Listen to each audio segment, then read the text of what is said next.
Thank you, Rajesh ji, and thank you the team for giving me an opportunity to speak at this uh, conference or a workshop on organ donations, which has become very close to me in the last 2 years. My wife is there. Probably she must have given you some feedback to some of you. I have a 1 hour presentation time, but I'm going to try to keep it to 45 to 50 minutes. And going through the various things, streamline it, and particularly in a law, which will give you an overview, an idea that what law we have it and what reforms or an amendment or clarifications we need it.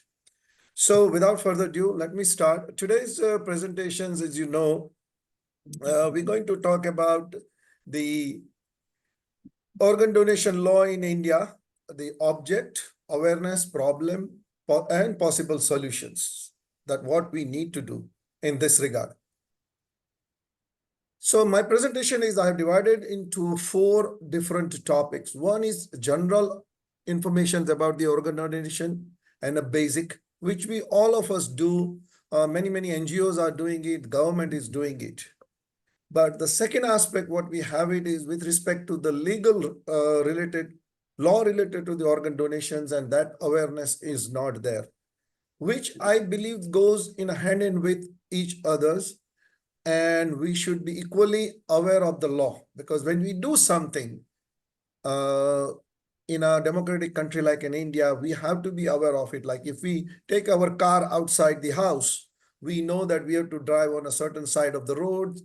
We have to stop at the red lights, and that's how probably we are managing our traffic in India or anywhere in the world. Similarly, when we have a law to govern the organ donation and transplantation in India, I think it is very important for all of us to know about it and make our efforts more fruitful. The third part I'm going to talk very briefly is about the legal portal, which me and my wife has co-founded, and the RAG, Rotary Action Group. The fourth, my topic is few slides about the Rotary Action Group, blood and organ donations support, what we wish to extend to the Rotary clubs and the district who wish to undertake the organ donations related awareness activities and other parts. So these are the 4 topics. Let me very quickly go through the certain general informations about the basic of the organ donation, which I know you guys are all experts, but just to have a continuity of my presentations, I put in a few slides very quickly to give an overview. So the general information is, what is organ donations? When someone decides to donate or organ to another person while alive or after death, that is known as an organ donation, right? Why organ donations? Well, for some people, it can improve the quality of life, or for some people like my wife, it can save the life of a person suffering from a serious illness, malfunctions, or a failure of an organ. So it is very critical to have an organ donation from a living people or from the diseased person. Now, when it comes to the numbers, what I've recently gathered are there are about 300,000 or 3 lakhs people waiting for an organ in India. And every day, 20 people dies for a lack of an organ in India. And in the year 2022, we had only 16,041 organ transplants. So you can see the big disparity between the demand and a supply, if we put it in a very general term. At the same time, you have to see that how the other countries in the world are doing it. Like a global organ donation rates, obviously the Spain is a #1, then the USA, Portugal, France, UK. So these are the per million, how many organ donations are happening in that country. And we are nowhere near the statistics or the top 10 countries. If we look at the India, the Spain, as is mentioned here, has a 38% organ donation per million population, highest in the world. Compared to that one, in India, it is happening only 0.9%. That is less than a 1%. And our requirement is 65. So per million, 65 people, if decides to donate their organ, then probably we will not have this conference and everybody would be happy that they don't have to wait for years for their organ. So what organs can be, or tissues that can be donated? It could be kidney, heart valves, liver, bones, corona, skin, connective tissues, lung, pancreas, intestines, and bone marrow. So these, I know that you guys all know all these things, so don't want to take much time on this. The global demand for organ donation in percentage, you know that the kidney is always on the highest demand because that failure rate seems to be very high. Then comes the liver, heart is 2.8%, pancreas 1.9%, lungs 1.4%, intestine 0.2%. So who can be an organ donors? There is also a lot of people are not aware of it in general. I know in those rooms are very knowledgeable people, but in general, many people are not aware of it. So a diseased person of any age or a blood group can donate an organ provided person is declared brain dead by a doctor and the near relatives has given a consent to donate the organ. A living person over the age of 18 years can donate his or organ to a near relatives or anyone else out of the natural love and affections. So many times we hear the story or say that, okay, person is not related to him and that's why he cannot do it. We have heard many cases where person is not related to this one and the ethics committee, either at the hospital level or at the state levels, they have said no, outright no, which is not true. Probably they do not want to get into the intricacies or evaluate the natural love and affections between the organ donors and relatives. So I think for the easiest task for them is to say no.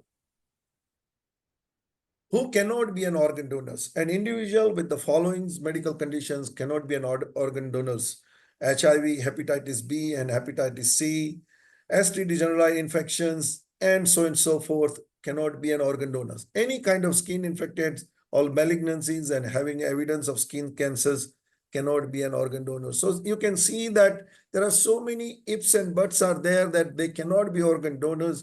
So demand and supply is always an issue with us. So types of the organ transplants. One is, we call it a live transplant or a live organ donations, and other one is a cadaver organ donations. So live can be made to near relatives and non-relatives solely out of love and affections. The organ which can be donated are the organs, tissues, blood, one, kidney, part, and so forth. And cadaver can be made after the death to an unknown person who is in government organ donations wait list. So we see many times on social medias in our WhatsApp university that somebody has forwarded the message that Mr. So-and-so is dead and the 4 kidneys are available. My appeal to the people here is not to forward those messages. Those activities are illegals. We have a very structured law which requires a lot of implementations, amendments, interpretations, and everything, but the organ cannot be bought and sold the way in which we put the message on our social medias and WhatsApp groups. So if you are interested in donating your organ after your death, how can you do it? You can go to this NOTO website, and that's where you need your PAN cards, and you can basically decide to donate your organ after your death. So this was a general spin. I wanted to give information about the organ donations. I know that the speaker before me must have talked about these issues much more in detail than me. So coming to with these backgrounds, we are going to the main part of my today's talk, which is organ donation law. And what I'm going to cover about is the 4 important aspects of these presentations. What is the object? We have to keep very clearly in our mind that what exactly, why the law was enacted. Number 2, why the legal awareness of the organ donation is necessary. Organ donation law is necessary. What problems we are facing, what problems I have faced personally, and other people's story I have here that I'm going to share it today with you, and possible solutions and reform what is necessary in organ donation law. So let's first talk about the organ donation law. The organ donation law was created in 1994 and amendment was made in 2011.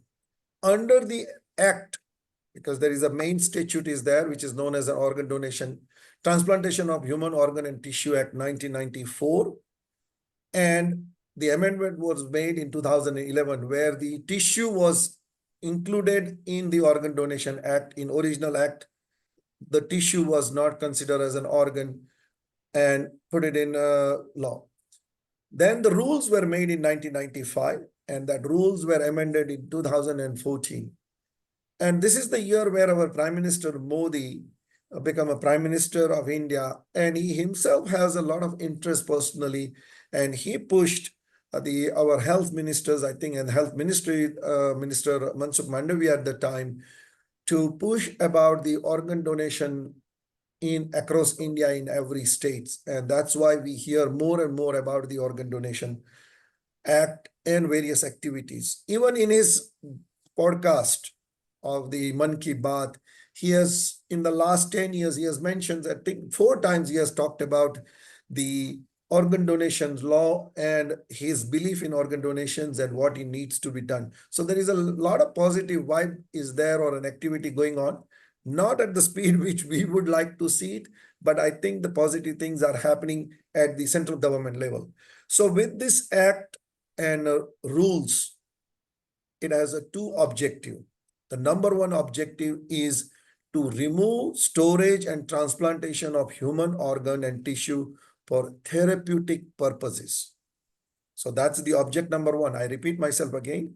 The object number 1 is the removal, storage, and transplantation of human organs and tissue for therapeutic purpose.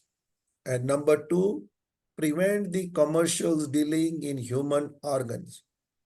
So when we talk about the law and when we talk about any act or any activities being done in organ donations, we have to keep it in mind that is it meeting this object of the law as of now? It may change in the futures. There might be an addition to the other object as well. Probably we were in the last meeting with Noto, they were talking about adding the research work as well, that if somebody wants to give his organ for a research purpose, there is no provision in the law right now. So the third object might be added. I'm not sure, but might be added. But the talk was there on 31st of May only in a very close meeting with the Noto. Under the law, we have created the 3 regulating authorities.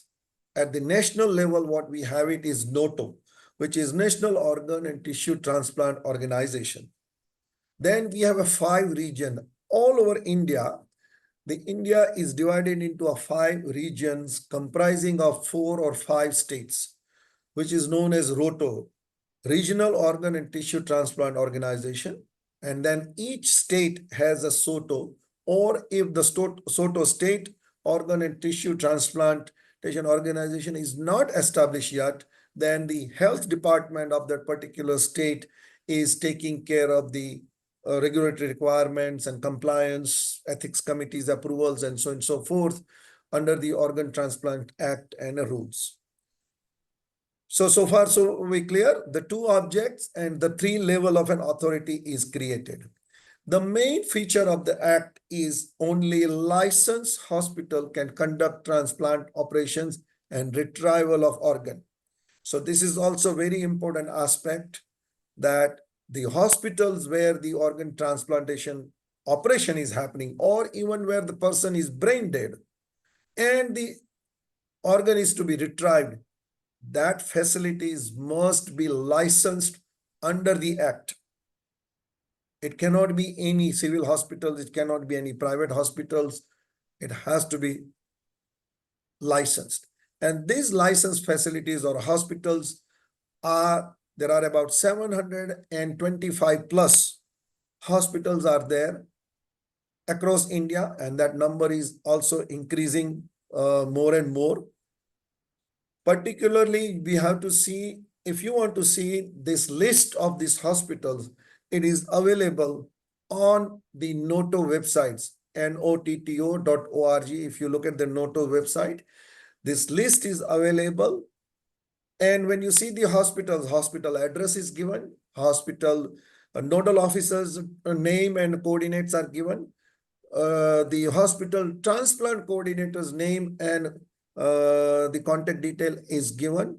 So this is for you to look at it, that any hospitals, if you are looking at in your state or in your city, you can go to this list. This list is always kept very up to date. And it is a very, very useful information for us to have it when we're talking about the organ transplant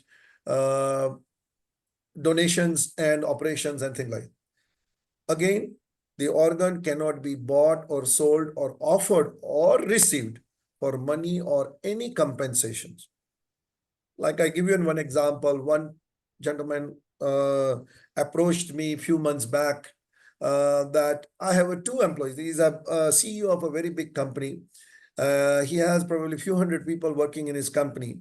And he says, I have one person who needs a kidney, one employee, and I have another person who wants to donate. The law says that no compensations means there should not be a commercial transactions. Can I give them some kind of a compensations to each other and do this transplant? I said, you will be violating the law by inducing the peoples or encouraging the peoples to donate the kidney or an organ for a money. And when I explained to him in detail, he understood it. And he says, yes, I will not take this action. So this is the kind of an advocacy act. I keep doing it whenever I receive the phone calls on a pro bono basis. So organ donation and transplant process. In my this presentations, I'm going to talk about the process and where we are facing the problems. If you read these 5 points, it looks very simple, but it gets very complicated. Also in my presentations, I don't want to sound that I'm critical of the government or the government ethics committee in SOTO or in the hospitals, because they have also very difficult task to comply with the law. And they are doing this task without proper training or anything to them. On the other hand, the patients and their families are always believing that, oh, they are not giving us the permissions. The government officials are like this one. So then we have to see that we keep the balance and object of the law is achieved. So when there is a live donation is happening, the live donation, that means your near relatives, like your siblings, parents, and grandparents, or children wants to donate a kidney to you or organ to you, then you contact a licensed hospital with your live donor. You have to go through the necessary test. And then once you've gone through the necessary test, then you provide your identity document. You prove your relationship to your donor. That means, are you siblings, means brothers and sisters, or brothers, or sisters, or a husband and wife, or a parent and children, whatever may be the relations, you have to prove. And you have to make an applications in a prescribed form for transplant and provide us supporting documents. And this is where we are facing the big challenges for a variety of reasons, which I'm going to talk in the next part. And with this, you apply to the hospitals where you are registered or where you want your transplantation to happen.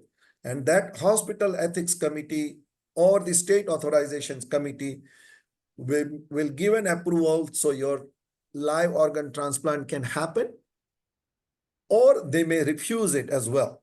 Like, give you an example, what happened in my wife's case, that she was refused the domicile certificate in the June of 2022 because she's a Canadian citizen.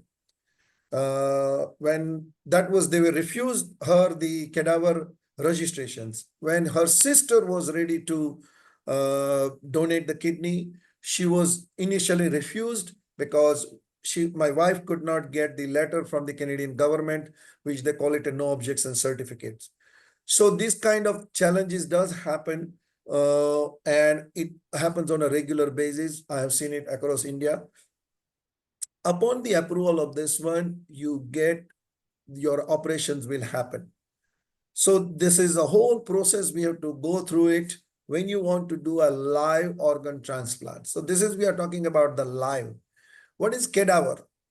When you don't have your relatives, or relatives organ is not matching, or relative is not ready to give an organ, or you do not want to take your relative's organ, whatever may be the reason, then what is the alternative for a patient who needs an organ, particularly kidney or a pancreas, is a cadaver registry. That means you register with the hospitals where you would like to get your organ transplantation done.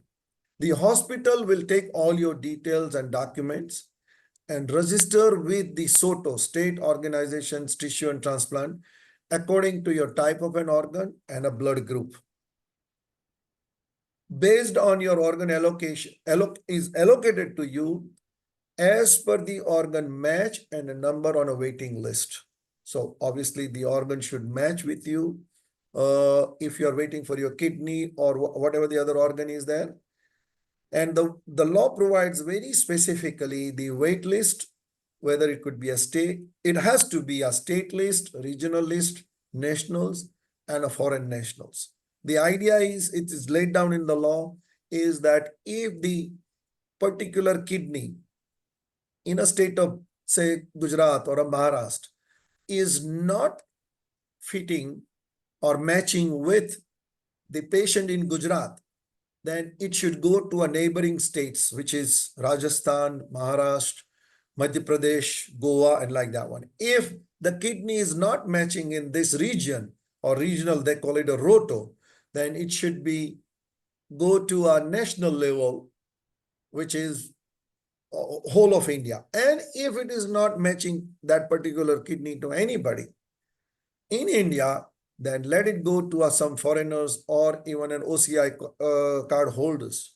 Idea is to not to waste the kidney or an organ, but you can see that the organ, when it is being distributed, there is a very limited number of hours available, and you are going through this whole hierarchy of the government authorities that you approach the SOTO, then NOTO, then ROTO, then NOTO, and an internationals. And that has to be done. It could be in the middle of the night. And many a times the doctors and the teams and the transplant coordinators are having a sleepless nights for 2 to 3 days just to get the organ gets allocated to a patient's available in either a state or a region or a national. So this is how the basic understanding, very important for us to understand, is that if you are a live donors, then what happens? And if you are looking for a cadaver, that means if somebody, unknown person, is brain dead, declared by the hospital, the family has given a permission to donate the organs of that particular person, then that organ is given to you, which is known as a cadaver. Under this one, what organ, why, when we look at all this about the organ donation law and why the awareness is necessary, because again, as I said in the beginning, that how we drive the cars and we know the laws, where to stop and where to let go the client, the other vehicles, and so on and so forth. Similarly, in organ donation, law is very important for each one of us to understand, because if each one of us, means I'm talking about the doctors, transplant coordinators, hospitals, the families, the social workers, the NGOs, then there would be a speedy decision in case of a life's donations. So the patient's health will not deteriorate and we can have a very quickly. Like, give you an example, recently happened, the judgment came on the 4th of January from Supreme Court, the Delhi High Court, where the judge sat on that judgment for 3 years and the patient died because the organ transplant authority, means the authority in Delhi, the authorization committee didn't take a decisions for months together. And ultimately the patient died. And then the judge decided that looking to the importance of this process, which should be completed in a timely manner, he made a decisions even if the patient has died, and give a recommendation to the central government that this, my decisions and the steps which I have included, how to and how quickly the decision should be taken in a live donation, included in the rules. It is not included in the rules, but I came to know recently that those decisions, means that judgment of the Delhi High Court is included in a notifications whereby in a certain timely manners, in a few weeks and a few days, the decision must be taken by the either hospital or the state authorization committee. So if we are aware of the law, then it's easier to make a decision for family members to donate.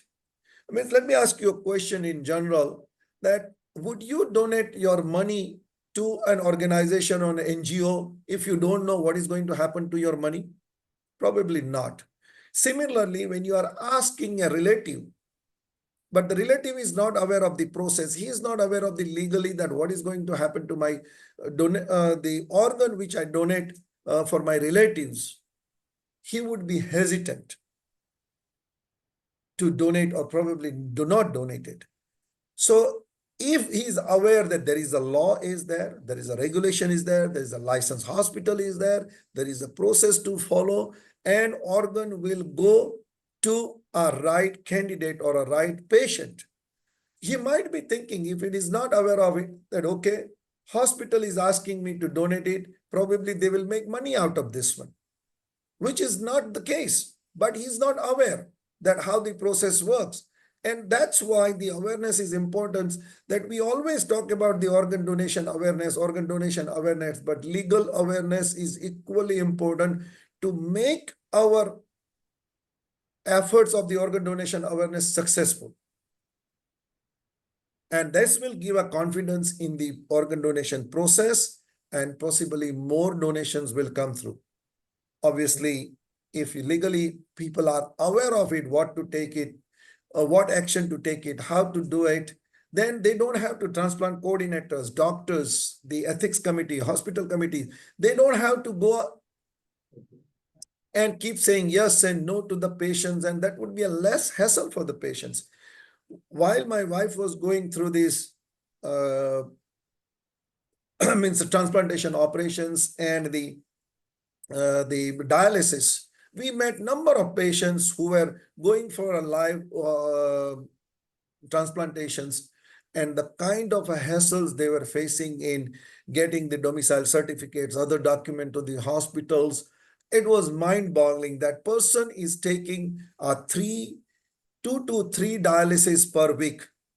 And in between those days, he has to go to a police station. In between those days, he has to go to a government office to get the certificate done, or this document and that documents. Probably the transplant, it's not a fault of the transplant coordinators, but probably they are not trained. They don't know what to do it. And that's why this is happening. And so that's why, again, I'm emphasizing that awareness of the law is very, very important. Also, if people are aware of it, then there would be a less crime, because there are many people, they say, okay, I'll pay the money and get the organ done. But when they know that there are strict laws there, you can go to jail, it is a criminal offense, then there would be a less crime. Still, a lot of people, even when my wife was going through the organ transplantations, when sister was ready to donate, and before that, my relatives were coming and asking me and my mother and my wife, oh, how much you paid for the kidney, or how much is going to cost you to kidney. So even after the 30 years of law, we have this kind of no knowledge. Not only general people, but I have seen the people from the medical fraternities are coming and asking me questions. Those who are not into the, obviously, the transplantation practice, they are dentists, They are general doctors, and they are also not aware of it. So I think it is very, if the doctors and people who are involved into these ones are not completely aware of the law and how it works, what about the normal people? And obviously, collectively, if the organ donation awareness is made, I think the overall our efforts would be more effective, whereby the more people will agree to donate their organs.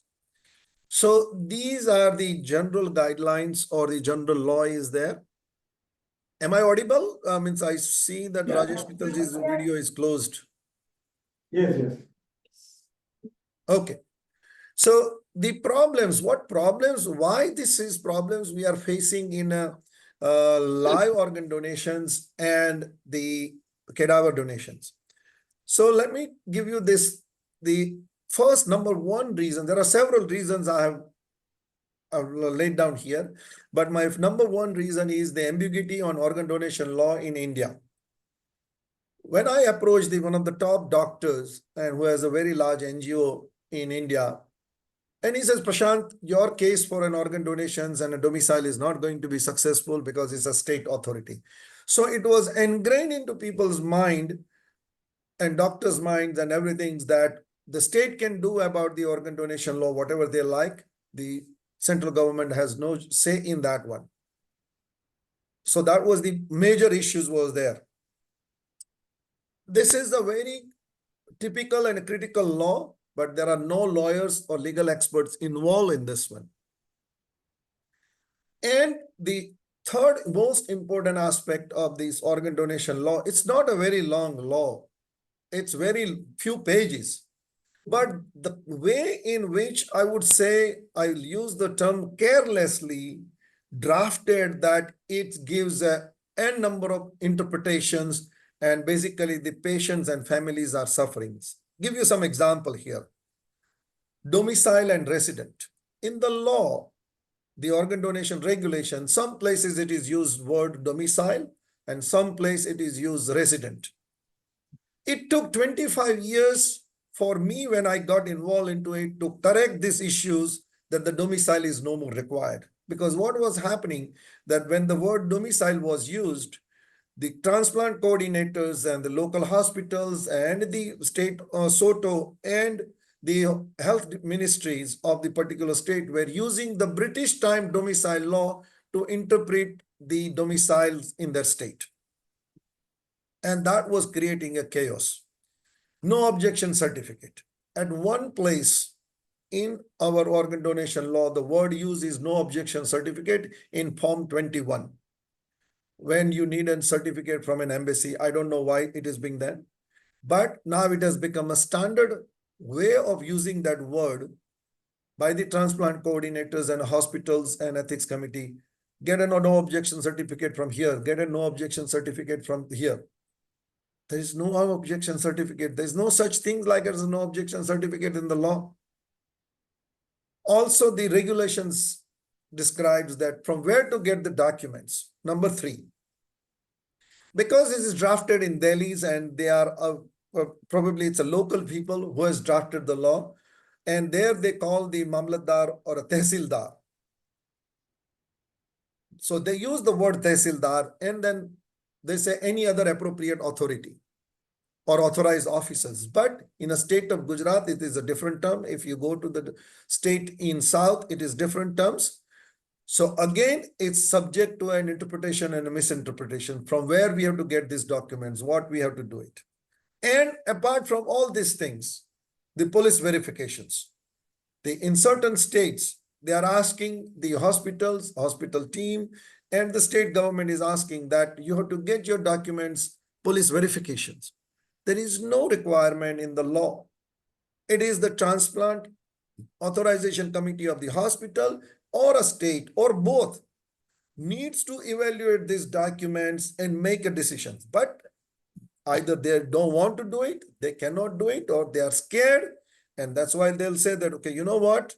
I'm not going to do this one. Let it be done by the police only. So when it comes to the live organ donations, the law says very, very quickly, very simple things, that list of documentary evidence or relationships, documentary evidence of the identity you have to provide. A relationship is not established. If relationship is not established, then only you ask for a DNA. If it is not established by the near relatives, then ask for a DNA of other relatives. And if in doubt, complain to the police for document frauds and offense under the organ donation law and under the Indian Penal Code. But my personal experience, and I have seen it with the other patient as well, the hospital authorization committee or the transplant coordinators and everybody, they're asking all the documents from every patient. And that becomes an expensive, time consuming, and a lot of burdens and hassle for the patients. All the documents they are asking. Also, the transplant list, the organ donation distribution list, when it comes to the cadaver organ donation list, the rules 31 says very clearly that it should be state list, it should be regional list, national list, POI or person of original list, and a foreigners. In spite of this, state of Gujarat is allocating the organs in his own way. Maharashtra government is also allocating by creating the 4 different zonal offices, zonal transplant committees, zones, and allocating, which is not in line with the what it says in the act and the rules, but it is happening. And that's also again creating a problem. Sorry.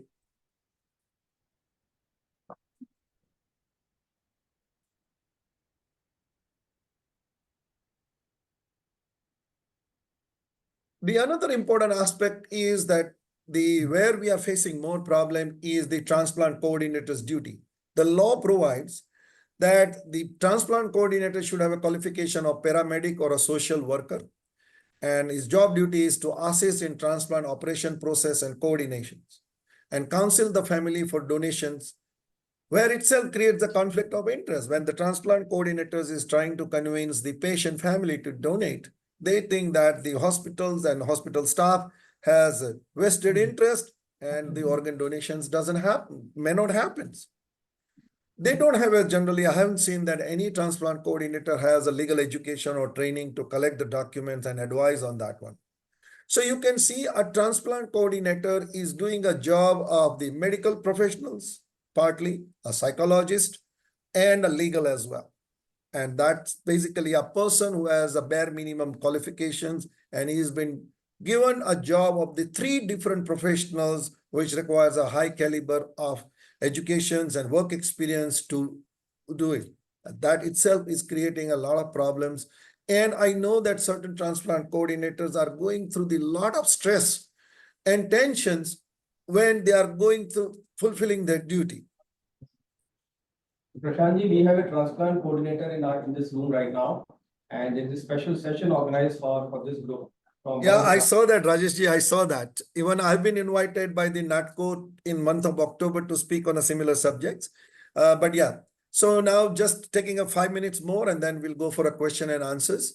After 30 years, still we don't have a national portal on organ allocations, which connects the state, regionals, and nationals. We don't have it. And one of the most important one of this is, which I have seen in the last 2 years, the patients and families do not come forward. When they face the difficulties, they fight at their personal level. But when we approach them and say they come and share your stories, they do not do it. So if as a family and a patient, if you do not come and share the stories, the reforms and changes and the positivity is not going to happen in a transplant, because the hospitals and doctors are viewed as a people with the vested interest. The NGOs are having their own agendas or own things they might be doing it, and it's not taken favorably. But when as a patient, if you come forward and share your stories, that what difficulties you might have faced, and it could be positive as well. It doesn't have to be negative. It has to be positive as well. Come and share your stories. Then it will probably open the eyes of the regulatory bodies and the governments that yes, these are the problem faced by the people, real people. The success of my litigation was successful because personally we faced it. Otherwise, I was denied and said no by almost all the doctors and the people whom I approached to that you're not going to be successful. But when we took the case as a personally, as a patient, we were successful. So what are the reforms we should have it? Giving you a very generally or quick ideas. Create a cadaver organ allocation portal at the earliest. That's the number one. For live donations, I think we should create a procedural manuals and a guidelines with annual update for transplant coordinators, authorization committees, and trainings and certifications. Detailed forms, the forms are there, but they are very, very short and not very clear. So detailed forms and how to complete the form in English, and it should be available in regional language. Not to use the notification. If we ask the government to do some corrections, they will say that, okay, we send out a notifications, and notification is sitting somewhere in the government website or the some documentations. And I think what we require now is that we need a major amendments to present act and rules to remove the ambiguities and inconsistency of terms which are there, which I've highlighted before as well. And personally also I've sent a representation to the NOTO. And then we consider the reforms in the act. So this is what I wanted to speak to you about the legal aspect. And then based on my personal experience, I realized that I think there is a need for having a legal portal where we talk about the organ transplant law. And that's why me and my wife, Hemali, we established the portal One India, One Law, which we call it as a voice of an organ donors and recipients. And what we have done in this one is that we have taken in a high court, we challenged the domicile requirement of the Gujarat state government. It is a 119-page long judgment. I think if you are more interested in legal aspect, you can go to our portal and read this judgment. It will give you a lot of clarities on the organ donation law as well, where the domicile requirement was found illegal by the Gujarat High Court. Based on this one, we taken up the public interest litigations in Supreme Court on 5th of December in 2022. Fortunately and luckily, in the first hearing, the Supreme Court gave a direction to the central government to look into this matter. And surprise, surprise, within a 2 months time, the domicile requirement was removed. The age gap cap on the register in the cadaver registry was removed. And also the fees which we supposed to pay for the cadaver registration was also removed. And not only that, as I mentioned earlier, this whole amendment in the law was noted by our Honorable Prime Minister in his Mann Ki Baat on 26th of March 2023. Recently, on 31st May, I was invited by the ministry to give their suggestions on what reforms and the amendments are necessary in Transplant Act and rules in India. I was very pleasantly surprised to receive that invite. And whatever I have discussed here at large or in journals, I have given it to the ministry. Let's see out of that how much comes into picture or into the real implementation. This is the portal, what we have it, Mann Ki Baat, oneindiaonelaw.org. You can look at it. What we do right now as a lawyer and as a founder of the One India, One Law, that we help the patient and families if they are facing difficulties with the documentations or an interpretations. On the other hand, I regularly receive a phone call from the doctor, sometimes, many a times the transplant coordinators, and help them to basically navigate through, or sometimes I have to say blunt no, that this is not possible. My interpretation is this so and so. I may be wrong, means I'm not a final authority, but I may be wrong. But that's the kind of a work I do, and me and my wife continue doing that on this under this portal. Now it comes to the RAG, Rotary Action Group Board of Directors, Blood and Organ Donations India. and what we intend to do under that. So Rotary Action Groups are an independent Rotary affiliated groups made up of people from around the world who are expert in the fields. And Action Groups offers the technical expertise and support to help clubs and implement projects to increase their impact on one of the Rotary's strategic priorities, where the organ donation is one of the activities. So in that one, basically what we have started doing it in the leadership of the Rajesh ji since last November is unite and bring the Rotaries and non-Rotarian individuals under the one umbrella, create a central pool of resources for use by the Rotary clubs and Rotary districts for organ donations related projects. So we are not doing the projects, but we are empowering the clubs and the district Rotary districts to create the projects. And also, not only it's a one-way traffic, if you have a creative ideas or projects, or if you've done some things, we would like to learn from you as well. Conduct a workshops on organ donation awareness, which you guys are attending right now. That was also out of this whole idea. I think it was Rajesh's idea to conduct this kind of a small group webinars and seminars and create an ambassador for organ donations, particularly focused on a youth. So under this RAG-BOD India and resources, what we have created. So we have created this book is compiled by for the Rotarians. Then we have created the artwork which is available. So if you are a club or an NGO, even if you are a non-Rotarians, but if you want to do some activities, many a times you may not have an artwork available. So you can take this artwork, put your organizations or your individual name and create an awareness, make it easily available to you. Chatbot. We have created a chatbot online whereby basic informations about the organ donations can be found in 9 regional language in India. We have recently also received a global grant. I think Hema is going to talk, my wife Hema is going to talk about that one on global grant, whereby they received almost $70,000 US to do a operation for 7 families or 7 patients free of charge in Bangalore. Seminars, faculties for seminars and webinar. If some club wants to do seminars or faculties, then we make them available as well. And basically continue to support Rotary clubs and districts across India. So these are the resources we have created on our website, One India, One Law. Number of informations are there about the law, the government agencies, NGOs, and so on and so forth. This book is there. I think this book is distributed at this event as well. But if people are more interested and if they want to donate this book or make it available, it's a wonderful tool. We have it to get a basic information and create a more awareness in a very simple language.